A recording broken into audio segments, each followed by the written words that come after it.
Hello, wonderful. It is Sarah K Ramsey, and I'm here with Amy Lee Westervelt. Hey, Amy, how are you? I'm doing great, Sarah. Thanks so much for having me. Awesome. Okay. Amy is a dream design coach. Like, how awesome is that job? Dream design coach. So, tell my ladies what a dream design coach does. So it's funny because I actually invented dream design, which is great because I teach people how to design their own lives and businesses. So it makes sense that I started with myself. But essentially, what I do is I help sensitive and intuitive and just like any of those really deep feeling entrepreneurs, I help them reclaim their creative power, remembering their ability to manifest and kind of that they deserve and own that responsibility so that they can create lives and businesses that they love. And I help them to do it without guilt or overwhelm. Oh my gosh. Okay. So, within the Wondrous Woman program that I run, there's three pieces. The first piece is reconnect with what's right with you. Second piece, learn to become toxic person proof.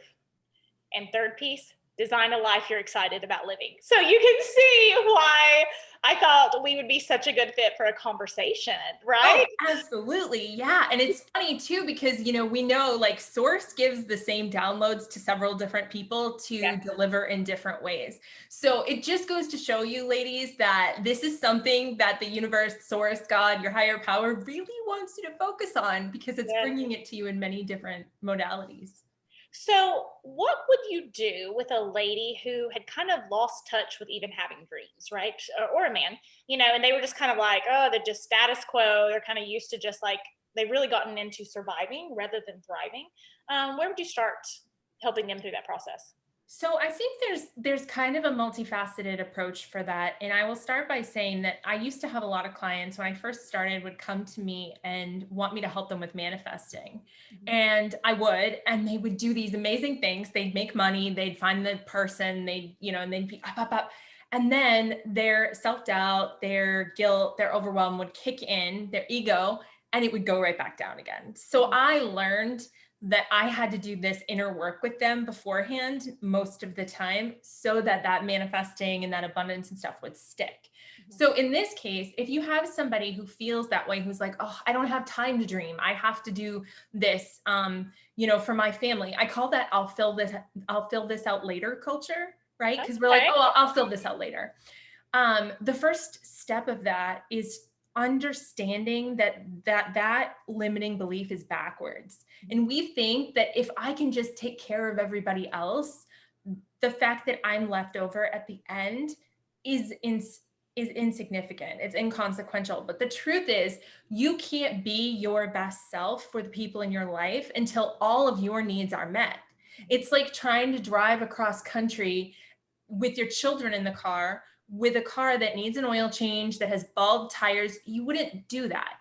So why is it that we're so keen on living lives where we don't drink enough water, we don't get enough sleep, we're not truly manifesting our deepest desires and getting into that fulfilled high vibration? We're not doing the people in our lives any favors. So I would Get first this time. Say it again for the ladies in the back. So I actually have a manifesto. You guys can write this down. And this is Uh-huh. my manifesto. It is only when we're at our highest vibration, Mhm. taking optimal care of ourselves, do we do our greatest good in the world. Mhm. If you're not firing on all cylinders, you're not giving your best to your clients, to your spouse, to your children, to your parents, to your friends, to anybody, to Mhm. your community, to the world.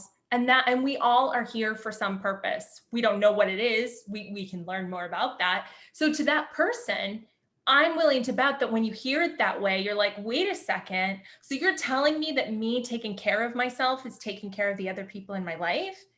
Yes, that's Yes, I exactly what I'm agree saying. completely. I agree completely. And that's really the only way to take care of them, right? If you're short tempered because you're tired, or more unhealthy, dealing with more health problems because you're not taking care of yourself, or whatever those things are, it's like, cool. And I ask the question, how has it worked for you? Has giving to everyone else, has anyone ever said, you know what? I think it should be your turn now? And And they they won't don't. They won't, right? They know. they don't do it. So how do you talk women into having I have them write permission notes. So they'll be like, dear wonderful, I give you permission to take a nap. Love, Sarah. And they write their own names, not mine. But what are some tips and tricks you have to help women stop thinking self-care is selfish? So I think one of the things that I do in one of my programs, I actually have a self-care module, and we talk about the self-care map. And it's kind of like a pie chart where you figure out what are you doing in the course of your time management for your self-care. Okay. And so if you really break down what it is that you're doing into why you're doing it, you find that there is someone or something else at the bottom of every one of them, right? So like, if you think about like, oh, well, I'm getting my nails done. Okay, but why are you getting your nails done? Well, because I'm a professional. I mean, here I have like totally bitten nails, but like I'm a professional and I get seen on TV. Okay, well, why does that matter? Well, because people, deserve to feel like I, take care of myself and I, that I'm a professional or whatever the case is. You can boil everything down. Why are you getting a massage? Well, because I'm tense. Well, why does that matter? Well, because then I won't be able to pick up my son, or I'll be on the couch, or I'll be hurting. Well, why does that matter? Well, because he wants me to play with him because he's little. Well, why does that matter? Well, because I love him and he deserves to have his mother. Bingo. So why are you getting a massage? Because your son deserves to have a mother who's relaxed and comfortable and high vibration. I remember one day I was working, I used to be in a network marketing company. I used to work like 12 hours a day doing this slog of a job. And one day I was doing something, I was exhausted. I hadn't drunken any water and I was in this martyr mode, right? Like I was just like, oh, I'm not going to do this. I'm going to do everything for everybody because everybody needs me. Don't worry about Amy Lee. And my daughter came down the stairs and she was like, Mom, look what I drew. And I turned around and I went, what? I'm trying to work. And she just looked at me with her little face and she was like, I'm sorry. Will you let me know when you're not working? And I'm like, okay, this is ridiculous. Like, this is not life. And I know we're all like getting teared up because it's happened to all of us. And we think that we're doing them some great disservice by making an extra K, right? Like everybody in this business is all about, I make 10K, I make 20K, I make 30K. It's like, who cares about your K if your kids can't relate to you, if you don't know what their favorite color is, if you haven't been able to take family vacations, you can take your Ks and you can stick them where the sun don't shine. Well, and our daughters, I think Glennon Doyle said it. She said, our daughters need us to lead by example, not martyrs. Like martyr motherhood is not, we think it's doing our kids a gift, but it's teaching our sons that a woman's job is to serve them. Mm-hmm. And we're teaching our daughters that her job is to serve the other people in her life. Mm-hmm. Mm-hmm. Exactly. Yeah. Right. And so my own daughter, there was a time I remember a couple times and I was going like to work out or something. And she goes, why are you working out? And I said, when you're a grown up, I give you permission to go work out and take care of yourself without guilt. And I thought, I hope, and I've said that several times, right? I hope it's not like I'm leaving her every day and not paying attention to her. Obviously, there's a balance, right? But showing her, this is what women do. Women are not the slaves of society. Women are not the servants of society, right? You get to be, I call it at the top of the pyramid, right? We take turns at the top of the pyramid and everybody gets a turn at the top, including mothers, right? Absolutely. Hasn't it become such a bragging piece in our culture? Like, oh, I don't have to sleep. I only got 5 hours of sleep last night. I'm always like, I think it's because societally women have always been made to feel like their emotional well-being was a liability for society, like, oh, there she is being feminine again or being female again. I mean, up until probably 50-ish years ago, if you had like sacral pain or back pain, they would put you in a mental hospital and say you were crazy, because they didn't understand that. And although I don't believe in the whole idea of like, a patriarchal, like high, like, I don't think that women are there. I don't believe in the whole idea that we don't have the same opportunities. I think we do, but I think that we very easily slide into that subordinate position because it's more comfortable than asserting ourselves at our highest power. And I think that's where the issue is. And I know you didn't ask that. No, I agree with that. And we get more comfortable serving other people's problems, and then we can avoid our own problems. Exactly. And then the more that we immerse ourselves in other people's problems, the more codependent we become on somebody else's issues and somebody else's well-being, the more we lose ourselves. And then, of course, we don't have dreams and aspirations because we don't even know who we are, let alone what we want. We haven't even done the work to see who we are. And that's kind of, again, that's the work that you and I do, right? Like we get down to the bottom of that and kind of say, hey, you came into this world with aspirations, with plans, you're here for a purpose. We need to realign you with that so you can reclaim that power to be able to co-create your life. And oh, by the way, the universe kind of wants you to do that. Like that's your job. Like that's why you're here. And your job is not to be someone else's servant. No. Like we can serve people. Mm-hmm. We are not servants. And those are two drastically different conversations that we can get twisted in our heads. Mm-hmm. Absolutely. Yeah. And we do all the time. We do all the time. So we've got that pie chart, right? So I'm trying to think of my own life. Of course, I do a lot of self-work and always have coaches and all that kind of stuff. I'm like, oh, how much would like 20% be this? I did get Maury body work this week. It wasn't a massage, but I'll count that as and then to my husband too. How do you start to find that balance of putting yourself in your own pie chart? So I actually have a time management system. It's called Bookends. And for sensitives and empaths like myself, we tend to get really stressed out by, it's kind of a double-edged sword. We get really stressed out by structure because we feel like we can't measure up to it, but we really value it. And that's the dichotomy that I've found a lot with my clients is they really want to be organized, but the thought of structure and rigidity really gives them a panic attack. So I've actually created a system called Bookends where you have a very strict morning routine, a very strict evening routine, and the middle of your day is kind of fluid.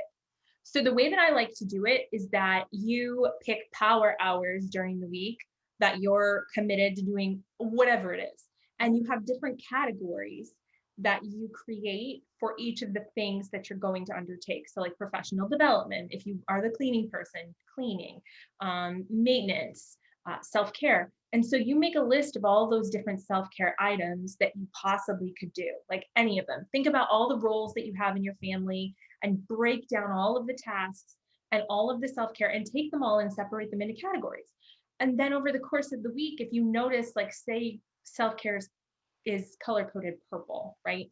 And then you're going through and you got your power hours and you notice you don't have a purple power hour, you say, oh, I need a self-care hour. So you go and then whatever, you don't know what you're going to do until you get to that day, but you know it's a self-care hour. So let's say Thursday at 11, I have a self-care hour.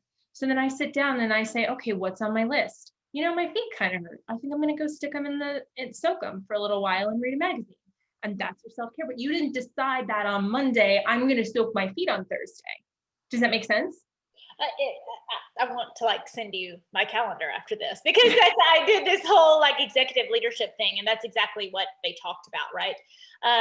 And I think about it in terms of balancing my week rather than trying to balance my days, because every day you will go to sleep feeling like a failure because there was something you didn't finish that day, right? Mm-hmm. But for the most part, at some point during the week, you're going to be able to get through quite a few things, including taking care of yourself, including quality time with your family, including picking up that hobby that you've been pushing off forever, or whatever it is. But if you try to fit it all in one day, I think that's where we really start to beat ourselves up, because it's tough in a day sometimes, but balancing a week has proved easier for me.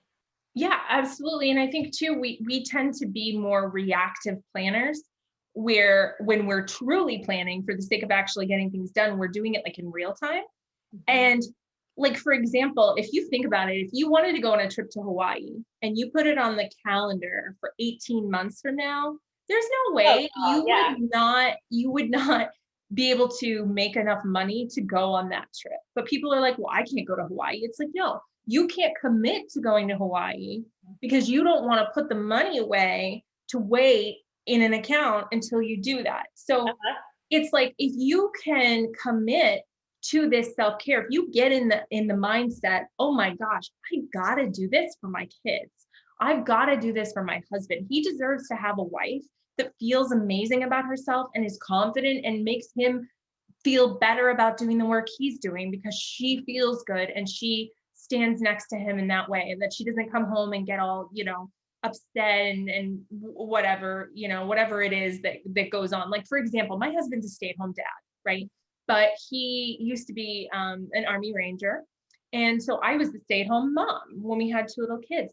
And I worked really hard to make sure that when he came home, I wasn't like resentful or like, oh, I took care of the kids all day. Like, we had our own jobs, you know what I mean? And so I tried really hard to show up in my feminine power. And I don't say that in like a feminine, masculine is better, but that's when I say feminine power, I mean my creative power, as opposed to the masculine power, which is more of a pushing power. And I have masculine and feminine. So I'm not saying feminine like, oh, my skirt and my.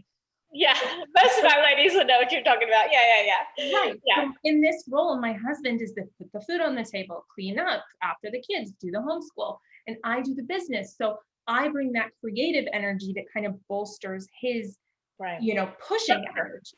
And structure, right? Exactly. Structure and flow, water and stone in a good way, right? In a good way. Absolutely. So you've got your pie charts.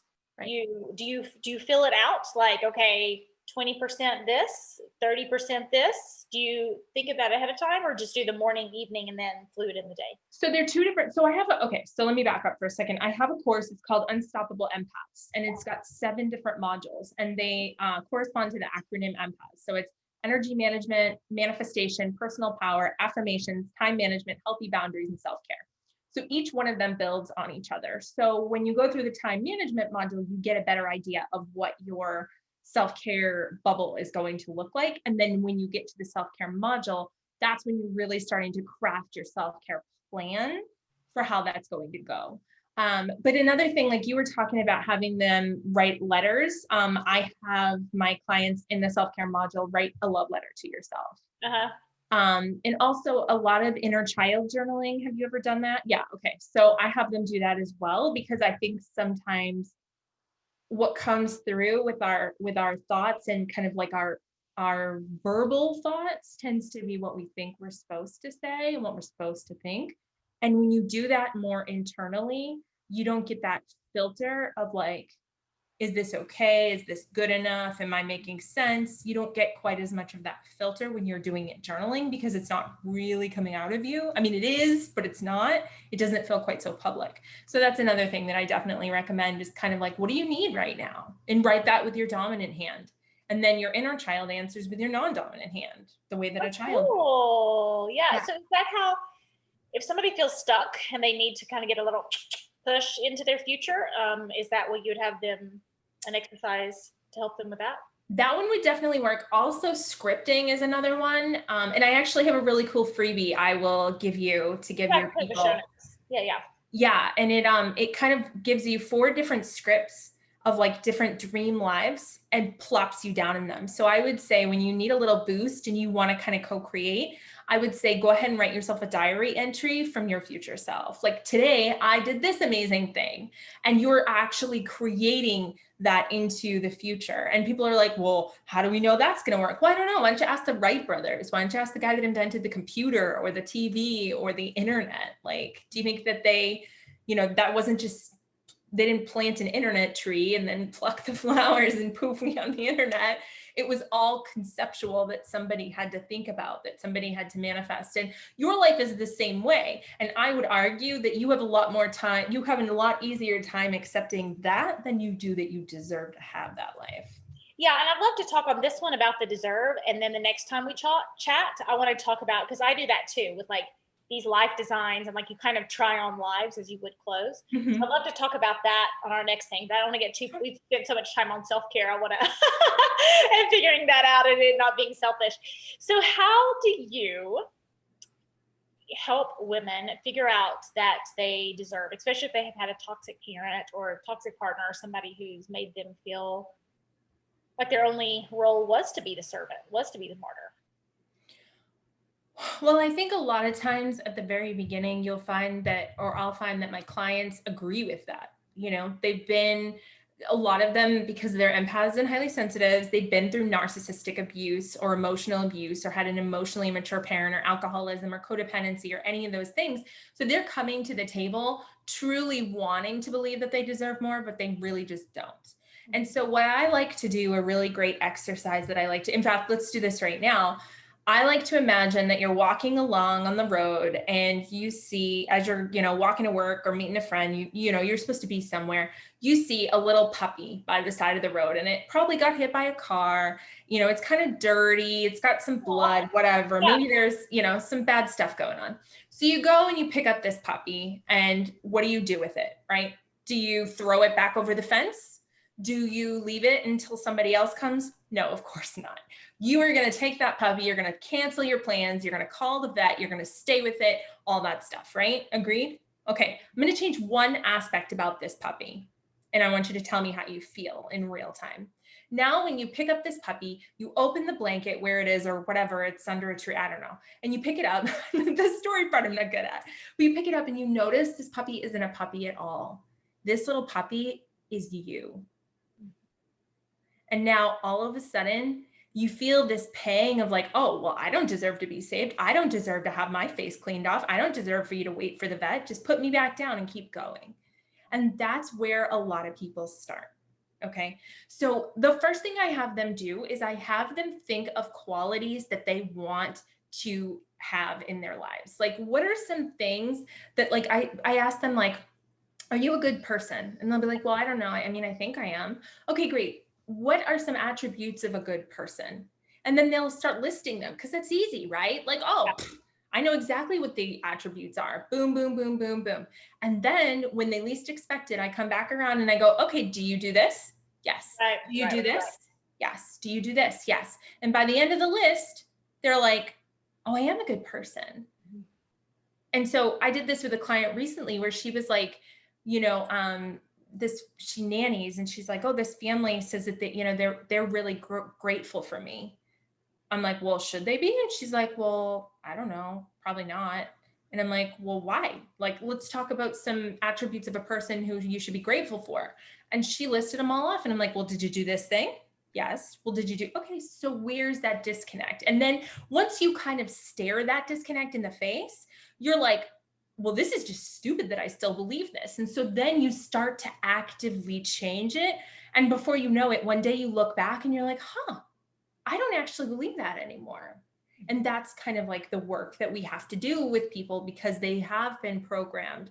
Because if somebody knows, especially like you're saying, toxic people, if somebody like my dad knows that he can program me to ignore my intuition, that serves him. So why the hell would he ever tell me I was wrong? Why would he ever correct that? And if nobody ever came along to do that for me, how would I ever know? So it's really powerful, this work that we do, where we kind of have to go back and say, everything you know about this is kind of wrong. And it's not your fault, but it's your responsibility. I love that. Yeah. I would say, I don't hold you responsible for your past. I do hold you responsible for your future. Right. And one of the things, the exercises that I do with my ladies is, humans deserve what? Food, care, love, blah, blah. And it's like, okay, are you human? just like the most basic concept. Let's go, of course you're human. So every human in the whole world deserves this except for you, right? I know, and it sounds so crazy, but they will literally just be like, yeah. Because it's so deep rooted, like I'll say, you deserve to have everything you ever wanted by virtue of the fact that you exist, period. Everybody does. It's part of the human process. We are co-creators of our existence. You deserve that. You don't have to believe me, but you deserve it. And they just fight you and fight you and fight you and fight you until they don't fight you anymore. And then that's really magical, I think. It is magical. And I do want to point out something she said about being a co-creator. Being a co-creator is active. It is not passive. In the situation with your dad, you probably waited for years thinking he would oh, it'll get better on its own. Oh, it'll fix, right? I thought I was the bad one. I mean, that's how Yeah. Oh, yeah. They did the flip and everything's your fault. But, or you have a situation where it's like a partner, right? If you've been married to someone like your dad, it doesn't sound like he is. Good for you. But if you have been married to someone in that situation, right? And you just really lose touch with being able to move. You learned helplessness, right? Because if you feel helpless to change your father, right, then he gets you right where he wants you. And the sad thing is, I see so many people bring that aspect to their relationships, but then they bring it to their healing process too. And it's like, no. You have to be a co-creator in your healing process, right? Mm-hmm. Which is not wait and bury your head in the sand and hope it all works out. Mm-hmm. It's just not. And again, you've got to be committed to that for the other people that serves, right? Like, it's not enough that you're doing it for you. Fine, don't do it for you then. Do it for your daughter, do it for your husband, do it for your mother, do it for the DNA that you're passing on to the next generation if you haven't had children yet. Like, absolutely do this work because it is crucial and it is what you're here to do. And it's so funny because you look at life, right? And like, people think like, oh, I have this crisis, I have this crisis. But then you do a jigsaw puzzle or you do a board game and it's like, how do I fit this piece here? Well, like, what would it be like if we took that same mentality and looked at our lives and said, how do I figure out how to make an extra $42 to pay the mortgage? Or how do I get myself out of this relationship? But we don't. We go into this immediate like chaos theory thing where we just freak out. And again, it's because of that programming. It's because there's that personalization of it. It's because there's that part of us that makes us wrong. And there's so much heaviness to it. You don't look, if you can't find the edge piece in a jigsaw puzzle, you don't spend an hour beating yourself up about it. But if something goes wrong, again, back to those sensitive people, we're immediately, well, what did I do wrong? Let me go look at these text messages and figure out what I said incorrectly. What was wrong with my body language? What did I do to upset him? And then we go through this cascade of owning all of the problems instead of just looking at it like, can't find the edge piece.